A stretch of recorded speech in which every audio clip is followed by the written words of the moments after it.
Allah tidak bertindak secara tidak masuk akal. Setiap kejadian terjadi dengan alasan, dan itu mengarah pada konsekuensi yang tak terhindarkan menurut kehendak dan rencana Allah Subhanahu wa Ta'ala. Sesungguhnya Allah Subhanahu wa Ta'ala tiada segan membuat perumpamaan berupa nyamuk atau yang lebih rendah dari itu. Adapun orang-orang yang beriman, maka mereka yakin bahwa perumpamaan itu benar dari Tuhan mereka. Tetapi mereka yang kafir mengatakan, apakah maksud Allah menjadikan ini untuk perumpamaan? Dengan perumpamaan itu banyak orang yang disesatkan, dan dengan perumpamaan itu pula banyak orang yang diberinya petunjuk. Dan tidak ada yang disesatkan Allah Subhanahu wa Ta'ala kecuali orang-orang yang fasik. Al-Quran Surah Al-Baqarah ayat 26. Khususnya perhatikan, tetapi tidak ada yang menyebabkan dia tersesat kecuali yang jahat. Artinya, itu adalah orang jahat atau mereka yang dengan sengaja memilih jalan kedurhakaan atau ketidakadilan di tempat pertama yang diizinkan untuk melakukan kejahatan. Dan tentu saja orang-orang semacam itu mendapatkan pilihan, yaitu hukuman di neraka. Dan perhatikan hadits Nabi ini. Masing-masing dari kalian telah diberi pendamping dari jin. Para sahabat bertanya, bahkan engkau juga wahai Rasulullah? Dan Rasul menjawab, iya, bahkan aku juga, kecuali bahwa Allah Subhanahu wa Ta'ala telah membantuku melawannya, dan dia telah menjadikannya seorang muslim. Sekarang dia hanya memberitahuku untuk berbuat baik. Hadis riwayat Muslim. Artinya Qorin yang ditugaskan kepada Nabi telah menjadi seorang muslim. Dan itu berarti bahwa Qorin tersebut telah menggunakan pilihannya untuk berbuat baik. Pertanyaan tentang para Qorin. Bukankah tidak adil bagi mereka untuk memasuki api neraka jika tujuan utama mereka adalah untuk menyesatkan kita karena mereka telah diciptakan untuk itu? Jawabannya adalah tidak. Tujuan utama mereka adalah tidak untuk menyesatkan kita karena mereka tidak diciptakan untuk itu. Dan Allah yang Maha Penyayang berkata, sesungguhnya aku tidak menganiaya seseorang walaupun sebesar zarah. Dan jika ada kebajikan sebesar zarah, niscaya aku akan melipat gandakannya dan memberikan dari sisinya pahala yang besar. Al-Quran Surah An-Nisa ayat 40. 3 jenis jin yang disebutkan dalam hadis. Jin punya beragam bentuk. Mereka pun terdiri dari berbagai jenis. Iding Sanus dalam buku ensiklopedia Ruqyah menyebut bahwa jin bisa berwujud seperti manusia dan binatang. Jin yang berwujud manusia pernah mendatangi kaum musyrikin dalam bentuk Suraqah bin Malik kala mereka hendak pergi menuju Badr. Jin yang menyerupai berupa binatang berupa ular, kalajengking, juga dalam wujud unta, sapi, kambing, kuda, keledai dan juga burung. Mereka dapat berubah-ubah dalam bentuk yang banyak, seperti anjing hitam atau juga kucing hitam. Warna hitam itu lebih signifikan bagi kekuatan setan dan mempunyai kekuatan panas, tulis Iding Sanus. Iding lalu mengutip hadis Rasulullah dari Abu Tsalabah Al-Khashni mengatakan bahwa Rasulullah bersabda, jin itu ada 3 jenis, yaitu pertama, jin yang memiliki sayap dan terbang di udara. Kedua, jin yang berwujud ular dan kalajengking. Dan ketiga, jin yang menetap dan berpindah-pindah. Hadis riwayat Tabrani. Muqbil bin Hadi dalam kitabnya Nashihati li Ahli Sunnah Minal Jin juga menjelaskan jin memiliki roh dan jasad. Hanya saja mereka dapat berubah-ubah bentuk dan menyerupai sosok tertentu, serta mereka bisa masuk dari tempat manapun, ujarnya. Rasulullah memerintahkan kepada kita agar menutup pintu-pintu sembari beliau mengatakan, sesungguhnya setan tidak dapat membuka yang tertutup. Beliau memerintahkan agar kita menutup bejana-bejana dan menyebut nama Allah Subhanahu wa Ta'ala atasnya. Demikian pula bila seseorang masuk ke rumahnya kemudian membaca bismillah, maka setan mengatakan, tidak ada kesempatan menginap.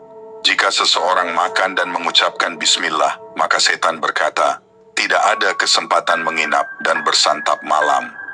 Iding Sanus menyimpulkan, berdasarkan hadis di atas, maka jenis-jenis jin dibagi dalam 3 jenis. Berikut ketiga jenis jin tersebut.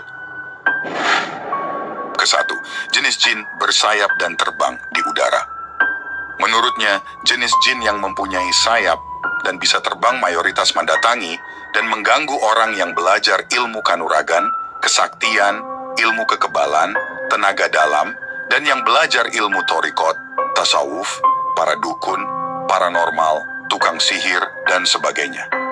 Ciri-ciri orang yang dimasuki oleh jenis jin terbang ini adalah mereka yang memiliki karakter dan kepribadian, serta kebiasaan bisa menebak, meramal, membaca pikiran orang, membaca masa depan. Mereka yang suka memutarbalikkan fakta alias pembohong, suka mengadu domba, mempunyai sifat pendengki, licik, sombong, suka merasa tidak puas, suka tantangan, dan suka meremehkan syariat dan lain-lain. Jenis jin ini apabila berada dalam tubuh manusia akan memberikan respon terhadap kepribadiannya. Jiwanya yang cenderung tidak stabil, proses jadab, fana, maghlub, suka suudzan terhadap orang, tidak suka melihat orang lain bahagia, dan berbagai penyakit hati lainnya. Mereka cenderung gelap jiwanya, sehingga kurang bisa menerima kebenaran dan sulit menerima kebenaran. Terkadang jenis jin ini juga berada pada mereka yang terkena jenis gangguan jin turunan, yakni jenis gangguan jin yang menimpa seseorang akibat dari bapak atau kakeknya yang dulunya punya ilmu kesaktian atau juga dulunya seorang dukun, ujar Iding Sanus. Kedua, jenis jin, ular dan anjing.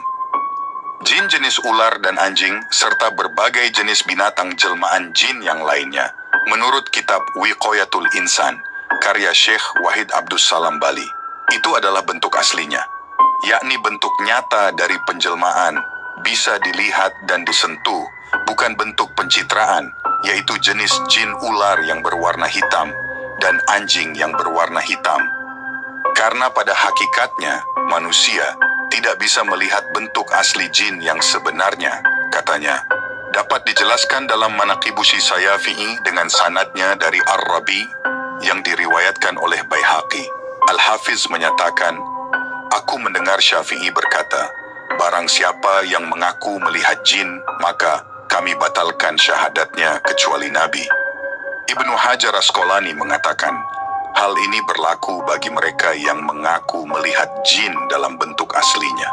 Sedangkan orang yang mengaku melihat jin setelah menyerupai beberapa bentuk binatang, maka tidak dapat dibantah karena berita-berita tentang penyerupaan mereka sudah mutawatir, banyak. Sebagaimana sabda Rasulullah, ular adalah jadian jin sebagaimana kera dan babi adalah jadian dari Bani Israel. Hadis riwayat Ibnu Hibban, Tabrani dalam Al-Kabir, dan Ibnu Abi Hatim di dalam Al-Allal, disyahihkan oleh Al-Hakim di dalam Asy-Syahihah. Ada juga hadis yang diriwayatkan dari Abu Kilabah dari Rasulullah bersabda, sekiranya anjing itu bukan satu umat, niscaya aku memerintahkan pembunuhannya. Tetapi aku takut memusnahkan satu umat, karena itu bunuhlah setiap binatang hitam di antaranya, sebab dia adalah jinnya atau dari jinnya.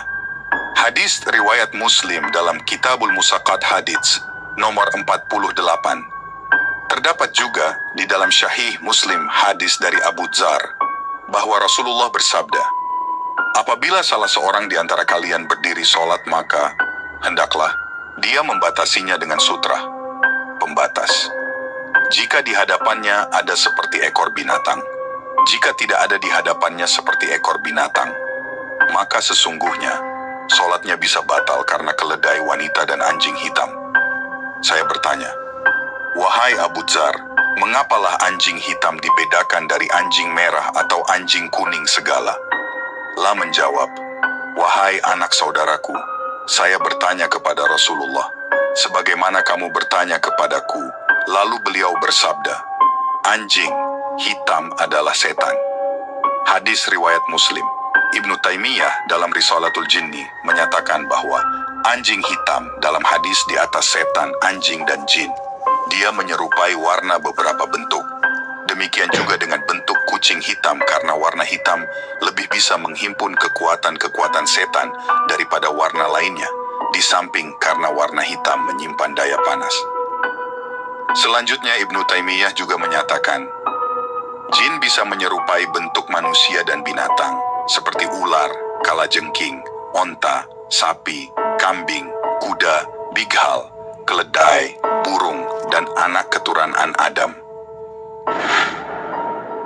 Ketiga, jenis jin yang gemar berpindah-pindah dan yang menetap. Jin juga ada yang berpindah-pindah dan ada pula yang menetap. Jenis jin yang suka berpindah-pindah ini cenderung memasuki dan menyukai manusia yang memiliki kepribadian bosanan, eksplosif, temperamen, emosional, cenderung berpikir pendek. Jika memiliki keinginan, inginnya cepat terpenuhi, tidak tenang, mudah jenuh, bosanan, mudah mengumpat, gampang mencela, sulit menyembunyikan ekspresi hatinya, cenderung rasional, ilmu agama sedikit, dan lemah iman. Menurut Idin, manusia yang kemasukan jenis jin ini dengan berbagai karakter pribadi di atas akan semakin ekstrim yang pada ujungnya akan menjadikan dirinya gampang marah, emosional, temperamen, gampang stres, depresi, dan akhirnya gila. Dan jika gila, maka akan keluar dari rumahnya, terus berjalan tanpa arah, sesekali dia menetap, dan untuk kemudian pergi jalan lagi tanpa tujuan. Tutur Iding Sanus. Sedangkan jenis jin yang menetap, kecenderungan suka memasuki orang yang memiliki kepribadian menutup diri, sulit bergaul, gampang minder, bersifat introvert, perasa, lemah jiwa, pesimistis, sering mengurung diri, jika ada masalah, peragu, sering bimbang, mudah sedih, mudah was-was, mudah putus asa. Jenis jin ini, jika masuk pada diri seseorang dengan ciri-ciri, karakter pribadi tersebut akan menjadikan berbagai sifat dan karakter serta pribadi yang tidak baik tersebut akan semakin ekstrim. Sehingga akan semakin menutup diri, menganggap orang lain tidak ada yang tahu tentang dirinya, menganggap mereka musuhnya, asyik dengan bisikan jinnya. Jika semakin parah akan senyum sendiri, ketawa sendiri, dan dikuasai jin dengan hanya mengurung diri. Tidak keluar kamar yang gelap kecuali hajatnya. Bahkan jika parah akan buang air besar dan buang air kecil di kamarnya, sehingga dikatakan kesurupan dan gila. Kedua jenis jin ini dengan spesifikasi karakter pribadi manusia yang disukainya, terkadang masuk bersamaan ke dalam diri satu individu sekaligus, sehingga memberikan dampak yang terkadang dia ngeluyur, berjalan tanpa arah dan tujuan. Akan tetapi sekali tempo dia juga pulang dan mengurung diri, mengunci kamarnya yang gelap, kotor, dan pengap.